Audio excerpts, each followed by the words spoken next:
అయ్యన్న పాత్రుడిది సుదీర్ఘ రాజకీయ నేపథ్యం. టీడీపీ ఆవిర్భావం నుంచి ఆ పార్టీలో కొనసాగుతున్నారు. అధినేత చంద్రబాబుకు ఇష్టడైన నాయకుడు కూడా ఆయనే. అటువంటి అయ్యన్న పాత్రుడు ఇప్పుడు చంద్రబాబుపై అసంతృప్తితో ఉన్నట్టు తెలుస్తోంది.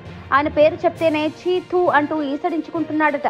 చంద్రబాబును కలిసేందుకు, మాట్లాడేందుకు ఇష్టపడడం లేదని ప్రచారం జరుగుతోంది. చంద్రబాబు టికెట్ నిరాకరించడమే అందుకు కారణంగా తెలుస్తోంది. గత 5 ఏళ్లుగా టీడీపీ వాయిస్ వినిపించడంలో అయ్యన్న పాత్రుడు ముందు వరుసలో ఉన్నారు. కేసులకు సైతం భయపడలేదు. ఆయన కుమారుడు విజయ్ సైతం చాలా యాక్టివ్ గా పనిచేస్తున్నారు. టీడీపీ బాధ్యతలు చూస్తున్నారు. వచ్చే ఎన్నికలో విజయ్ కు అనకాపల్లి ఎంపీ సీట్ ఇవ్వాలని అయ్యన్న పాత్రుడు కోరుతూ వచ్చారు. దీనిపై చంద్రబాబు సానుకూలత చూపించడంతో ఎంపీగా పోటీ చేయించేందుకు అన్ని ఏర్పాట్లు చేసుకున్నారు. అయితే ఇప్పుడు మారిన రాజకీయ పరిస్థితుల నేపథ్యంలో చంద్రబాబు యూటర్న్ తీసుకున్నారు. విజయ్ కు అనకాపల్లి ఎంపీ టికెట్ ఇవ్వడం కుదరదని తేల్చేశారు. దీంతో అయ్యన్న పాత్రుడు మనస్తాపానికి గురయ్యారు. పార్టీకి అంటి ముట్టనట్టుగా వ్యవహరిస్తున్నారు.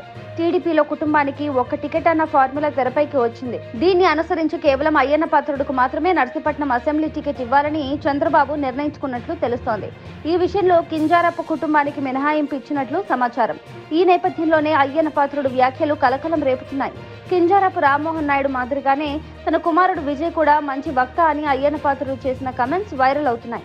కింజరాపు కుటుంబం కంటే తాము ఏ విషయంలో తక్కువ అని అయ్యన్న పాత్రుడు ప్రశ్నించారు. ఒక విధంగా చెప్పాలంటే చంద్రబాబుపై నేరుగా అసంతృప్తి వ్యక్తం చేశారు. మొన్న మధ్యన రా కదిలిరా సభ జరిగినా అయ్యన్న పాత్రుడు హాజరు కాలేదు. అంతకు ముందే చంద్రబాబును కలవాలనుకున్న అయ్యన్న పాత్రుడికి అపాయింట్మెంట్ లభించలేదని తెలుస్తోంది. ఈ పరిణామాల క్రమంలో అయ్యన్న పాత్రుడు మనస్తాపానికి గురైనట్లు సమాచారం. పార్టీ కోసం అహర్నిశలు శ్రమించి ఒకే పార్టీలో కొనసాగుతూ వస్తున్న తన విషయంలో చంద్రబాబు అనుసరిస్తున్న తీరు సరికాదని అయ్యన్న పాత్రుడు ఆవేదన వ్యక్తం చేసినట్లు తెలుస్తోంది. అటు చంద్రబాబు, ఇటు అయ్యన్న పాత్రుడు ఎటువంటి నిర్ణయాలు తీసుకుంటారో చూడాలి.